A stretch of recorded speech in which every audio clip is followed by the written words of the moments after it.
Bayangkan, dingin malam menusuk tulang, perut kosong merintih tanpa kepastian. Di sudut jalan yang sepi, di bawah cahaya lampu redup, 3 bocah kecil melangkah gontai, menggenggam sisa harapan di tangan yang kotor dan lelah. Mereka bukan sekadar anak jalanan, mereka adalah pejuang.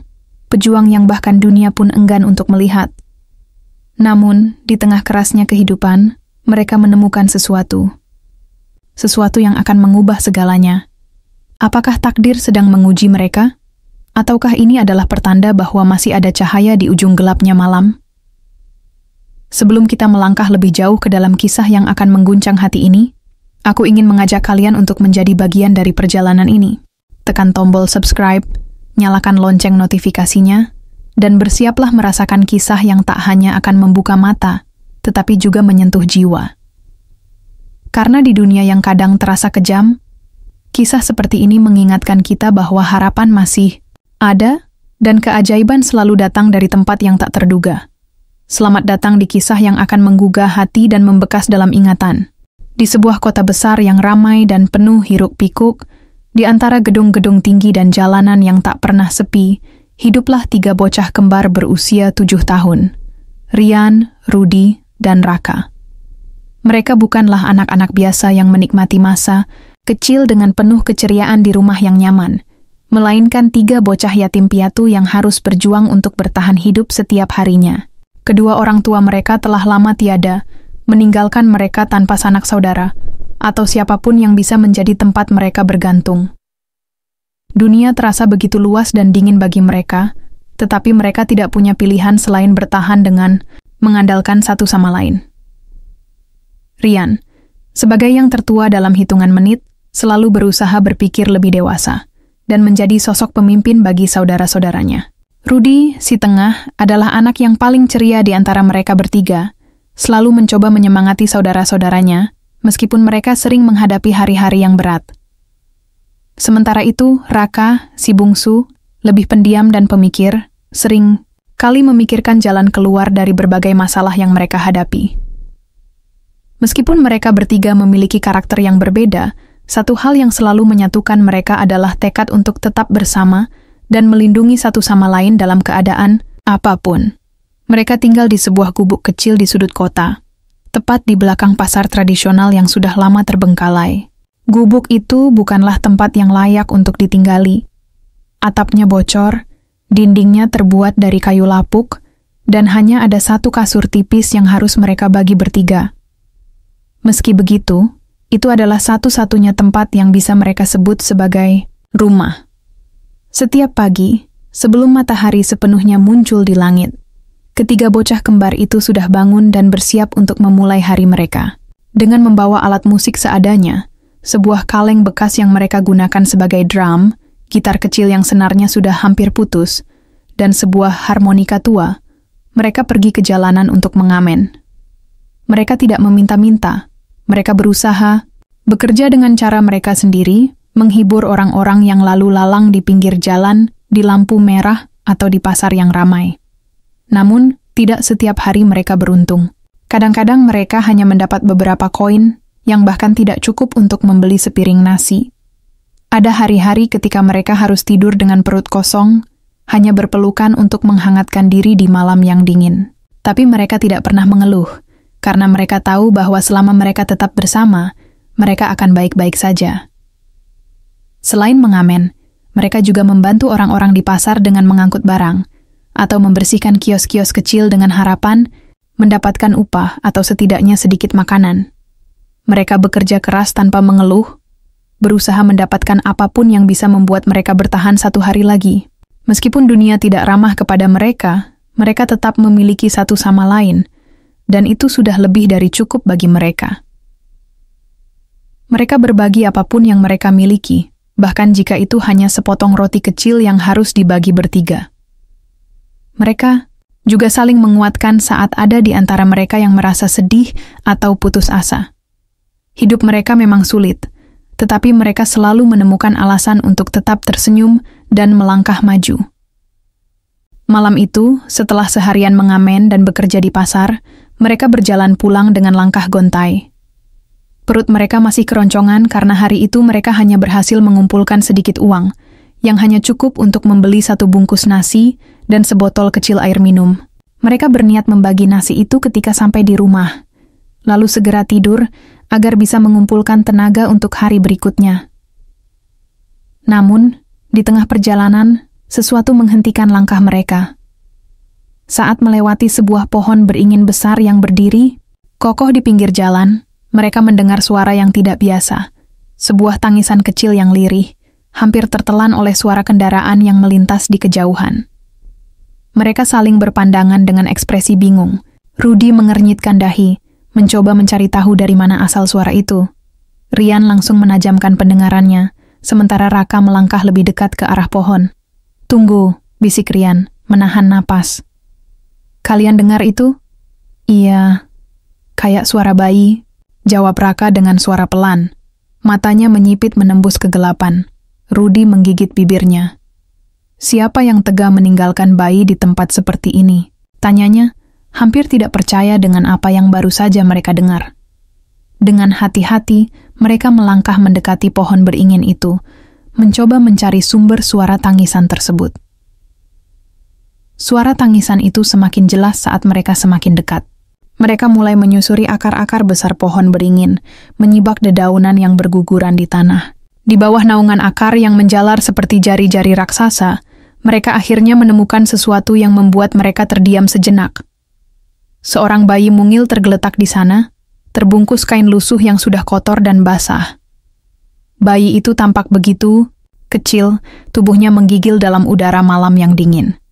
Wajahnya merah karena menangis, dan napasnya terdengar lemah. Rudy berjongkok, menatap bayi itu dengan mata membelalak. "Ya Tuhan, dia benar-benar bayi beneran," bisiknya. Rian segera melepas jaket tipis yang ia kenakan, dan dengan hati-hati mengangkat bayi itu dalam pelukannya. Bayi itu masih menangis, tetapi begitu merasakan kehangatan tubuh Rian, tangisannya sedikit mereda. "Dia pasti ditinggalkan seseorang," kata Raka dengan suara pelan. Matanya masih terpaku pada bayi yang kini berada dalam dekapan saudara kembarnya. Tapi kenapa? Dia terlalu kecil untuk sendirian di luar sini. Rudy menambahkan, suaranya dipenuhi keprihatinan. Mereka bertiga saling berpandangan. Mereka tahu bahwa mereka sendiri hampir tidak memiliki apa-apa, tetapi membiarkan bayi ini sendirian di tempat seperti ini bukanlah pilihan.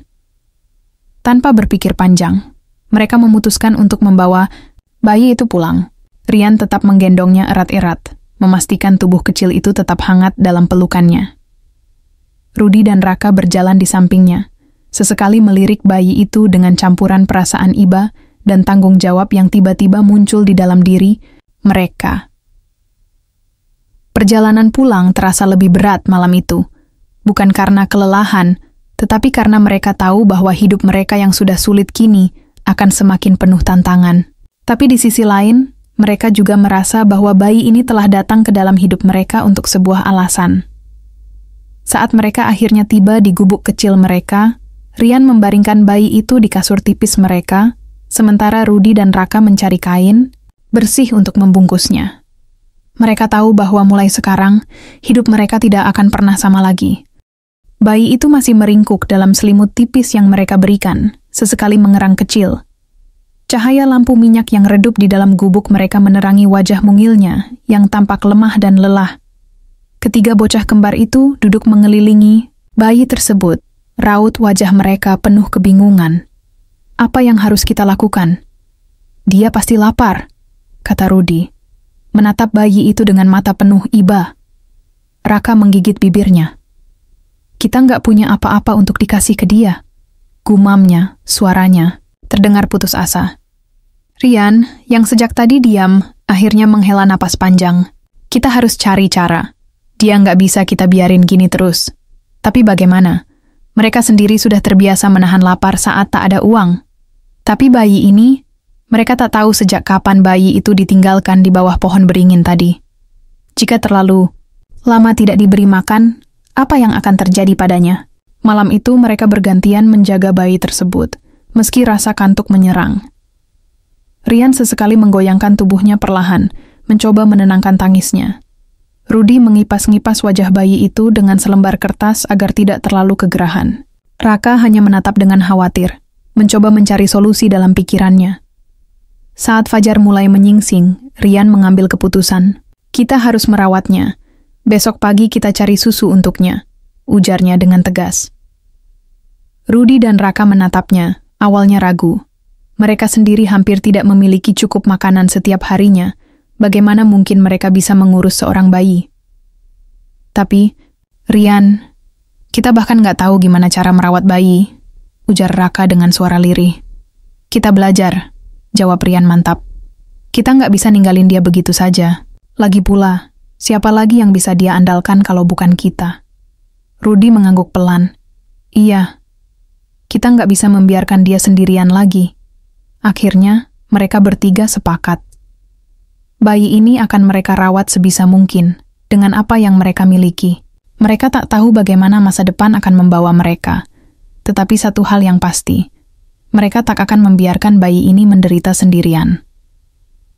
Saat matahari mulai muncul di ufuk timur, bayi itu akhirnya tertidur pulas di kasur tipis mereka. Rian menatap wajahnya yang mungil dan lembut, senyum kecil terukir di bibirnya. Kita harus ngasih dia nama, kata Rudy pelan. Mereka bertiga berpikir sejenak. Memberi nama adalah sesuatu yang besar. Itu berarti mereka benar-benar menganggap bayi ini bagian dari hidup mereka. Raka tersenyum. Gimana kalau Cici? Usulnya. Rian mengangguk. Cici, nama yang bagus. Simple tapi manis. Rudy ikut tersenyum. Cici, mulai sekarang kita keluarga ya. Meskipun mereka tahu perjalanan merawat bayi bukanlah hal mudah, ada perasaan hangat yang tumbuh di dalam hati mereka. Kini, mereka bukan lagi hanya bertiga. Ada satu anggota keluarga baru yang harus mereka jaga. Pagi itu, setelah memastikan Cici masih tertidur dengan nyaman, ketiga bocah kembar itu bergegas pergi ke warung kecil yang tak jauh dari tempat mereka tinggal. Mereka mengumpulkan sisa uang yang mereka dapatkan dari mengamen kemarin. Warung itu kecil dan sederhana, dengan rak-rak kayu yang dipenuhi barang kebutuhan sehari-hari. Seorang ibu tua pemilik warung tersenyum ramah saat melihat mereka masuk. Mau beli apa, nak? Tanyanya lembut. Rian mengeluarkan beberapa lembar uang kusut dari sakunya. Tante, kami butuh susu yang buat bayi. Ibu pemilik warung mengernyit heran. Susu bayi? Buat siapa? Rudy buru-buru menjawab. Buat adik kami. Wanita itu tersenyum dan mengangguk, lalu mengambil sebungkus susu formula kecil dari rak. Ini, tapi cukup buat beberapa hari aja. Susu bayi itu mahal, nak. Ketiga bocah itu mengangguk paham. Mereka menerima susu itu dengan penuh syukur, meskipun uang mereka kini nyaris habis. Tak apa, yang penting Cici bisa minum. Saat mereka menunggu kembalian, mata mereka tiba-tiba tertarik pada sesuatu di sudut warung. Di atas meja kayu tua, sebuah televisi kecil menyala, menampilkan siaran berita pagi.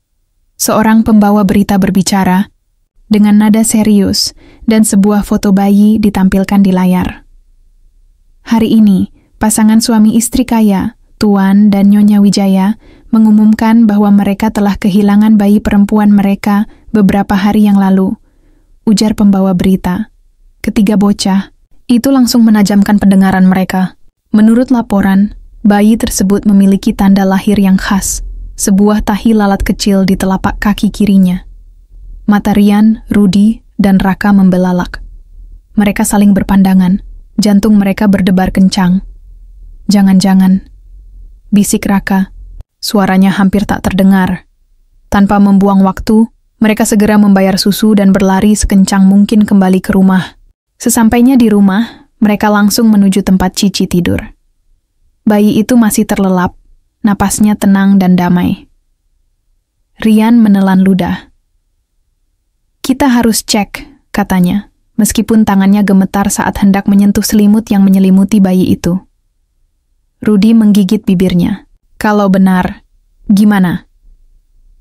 Kalau benar, Rian berkata dengan suara mantap. Kita harus melakukan hal yang benar. Perlahan, mereka membuka selimut lusuh yang membungkus tubuh mungil itu. Mata mereka langsung tertuju pada kakinya yang kecil dan halus. Dan di sana, di telapak kaki kirinya, tampak sebuah tahi lalat kecil yang nyaris tidak terlihat. Ketiga bocah itu terdiam, tidak ada yang bersuara selama beberapa detik. Akhirnya, Raka yang pertama berbicara. "Ini dia, ini bayi yang mereka cari," serunya dengan penuh semangat. Rudy menatap Cici dengan campuran perasaan senang dan sedih. Tapi, kalau dia anak orang, kayak, apa itu berarti kita harus menyerahkannya? Rian menghela napas, menatap kedua saudaranya dengan penuh keyakinan. Dia berhak kembali ke orang tuanya. Itu yang terbaik buat dia. Meski berat, mereka tahu bahwa ini adalah keputusan yang benar. Kini, mereka hanya perlu mencari cara untuk menghubungi pasangan kaya yang sedang mencari putri mereka. Tanpa membuang waktu, Rian, Rudy, dan Raka langsung bergegas. Mereka berlari sekuat tenaga di antara keramaian kota, melompati genangan air, dan menghindari orang-orang yang berlalu lalang di trotoar. Hati mereka berdebar kencang, bukan hanya karena kelelahan, tetapi juga karena ketegangan yang menyelimuti perasaan mereka. Cici, yang tertidur dalam gendongan Rian, sesekali bergerak gelisah, mungkin merasakan ketergesaan mereka. Rudy dan Raka berusaha melindungi Rian yang membawa bayi itu agar tidak terdorong oleh orang-orang di sekitar mereka. Alamat yang disebutkan dalam berita mereka hafalkan baik-baik. Jalan-jalan kota yang biasa mereka lewati kini terasa berbeda. Begitu besar dan asing, seakan semakin menjauhkan mereka dari tujuan. Tapi mereka tidak menyerah. Setelah melewati jalanan sempit, jembatan kecil, dan ganggang kota yang sudah mereka kenal sejak kecil, akhirnya mereka sampai di lingkungan yang jauh berbeda dari tempat tinggal mereka. Rumah-rumah besar berjajar di sepanjang jalan, dengan pagar tinggi dan taman yang terawat rapi.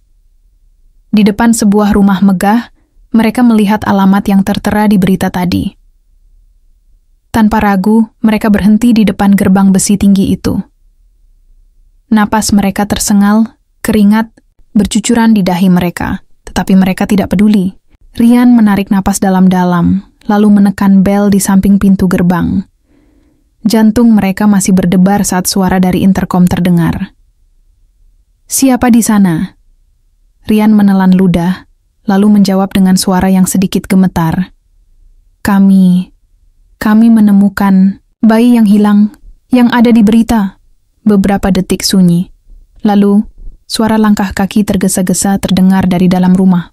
Gerbang perlahan terbuka, dan seorang pria berjas hitam, mungkin seorang penjaga rumah, keluar dan menatap mereka penuh curiga. "Anak-anak, ini bukan tempat untuk bermain," katanya tegas. "Tetapi kami benar-benar menemukan bayi itu. Ini dia." Rudy berseru sambil menunjuk bayi dalam gendongan Rian. Sebelum penjaga itu bisa berkata lebih jauh, dari dalam rumah, seorang wanita berlari keluar. Wajahnya penuh dengan kegelisahan, rambutnya sedikit berantakan, seolah tidak tidur selama berhari-hari. Dia langsung berlari melewati penjaga dan berhenti di depan mereka. 17.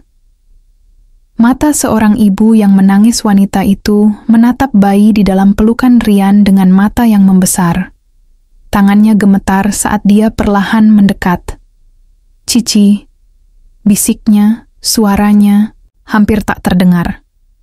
Air mata mulai menggenang di matanya, lalu mengalir tanpa bisa dia tahan.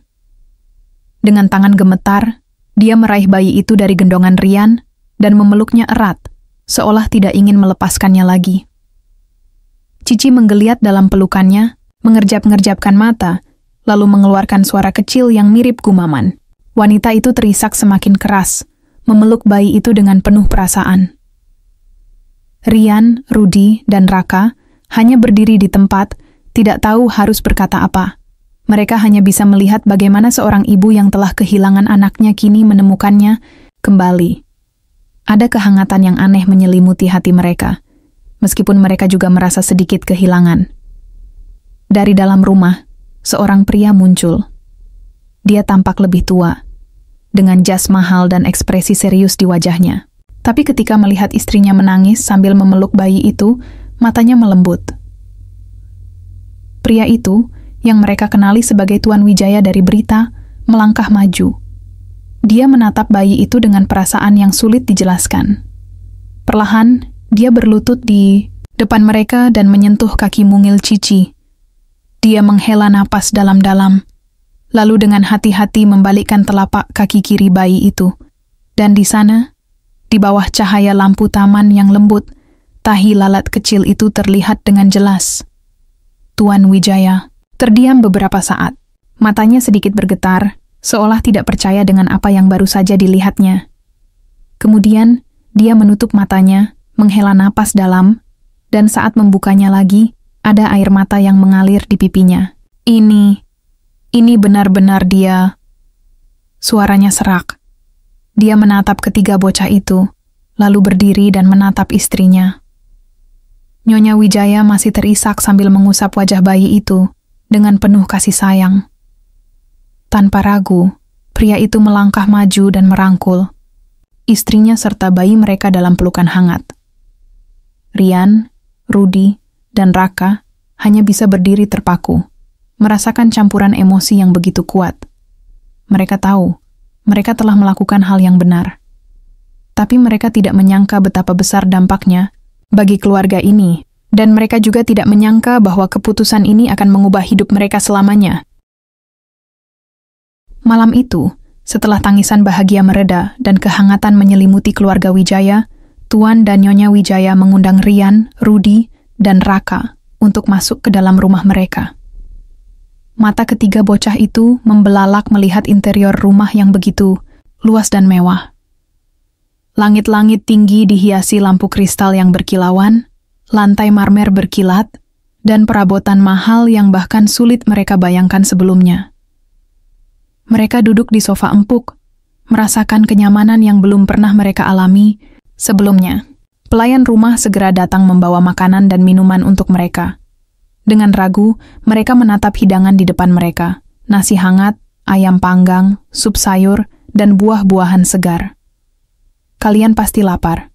Silakan makan, kata Nyonya Wijaya, lembut, masih menggendong Cici dengan penuh kasih sayang. Ketiga bocah itu saling berpandangan. Biasanya, mereka harus berbagi satu bungkus nasi dengan lauk sederhana, tetapi kini mereka dihadapkan pada makanan yang melimpah. Dengan sedikit ragu, mereka mulai makan, dan seiring dengan setiap suapan, tubuh mereka yang lelah mulai merasakan kehangatan baru. Setelah makan, Tuan Wijaya duduk di depan mereka dengan ekspresi penuh pertimbangan. Kami tidak tahu bagaimana harus berterima kasih kepada kalian, katanya. Suaranya dalam namun penuh ketulusan. Yang kami lakukan hanya menemukan Cici, jawab Rian dengan polos. Tapi tanpa kalian, kami mungkin tidak akan pernah menemukannya lagi, timpal Nyonya Wijaya. Kalian telah menyelamatkan hidupnya, dan juga hidup kami, Tuan Wijaya mengangguk. Sebagai ungkapan terima kasih, kami ingin memberikan sesuatu untuk kalian. Kami ingin kalian tinggal di sini bersama kami. Ketiga bocah itu terkejut. Kalian bisa menganggap tempat ini sebagai rumah kalian. Kami akan membiayai sekolah kalian dan memastikan kalian mendapatkan kehidupan yang lebih baik, lanjutnya. Rian, Rudi, dan Raka tidak bisa berkata-kata. Seumur hidup mereka tidak pernah membayangkan memiliki tempat yang aman untuk tinggal, apalagi kesempatan untuk bersekolah. Air mata mulai menggenang di mata Rudi, sementara Raka menggenggam tangannya sendiri, berusaha menahan emosinya. Kenapa kalian melakukan ini untuk kami? Tanya Rian lirih. Karena kami tahu, kalian adalah anak-anak baik yang pantas mendapatkan masa depan yang cerah, jawab Nyonya Wijaya sambil tersenyum. Dan untuk pertama kalinya dalam hidup mereka, Rian, Rudi, dan Raka merasa seperti benar-benar memiliki keluarga. Tahun demi tahun berlalu. Ketiga bocah yang dulu hidup di jalanan kini tumbuh menjadi pemuda yang berpendidikan dan penuh semangat. Rian, yang selalu memiliki kepedulian terhadap orang lain, memutuskan untuk menjadi dokter. Dia belajar dengan giat, berjuang melewati setiap ujian, dan akhirnya berhasil mendapatkan gelar dokter. Kini, dia bekerja di rumah sakit ternama, membantu orang-orang yang sakit, terutama mereka yang kurang mampu, karena dia tahu bagaimana rasanya tidak memiliki apa-apa. Rudy, yang selalu ceria dan suka berbagi ilmu, tumbuh menjadi seorang guru. Dia mengajar di sekolah dan berusaha memberikan pendidikan terbaik bagi anak-anak, terutama mereka yang berasal dari latar belakang sulit seperti dirinya dulu. Dia ingin semua anak memiliki kesempatan yang sama untuk meraih mimpi mereka. Sementara itu Raka, yang selalu memiliki jiwa kepemimpinan, memilih jalur bisnis. Dia belajar tentang manajemen dan ekonomi, lalu akhirnya berhasil menjadi seorang manajer di perusahaan besar.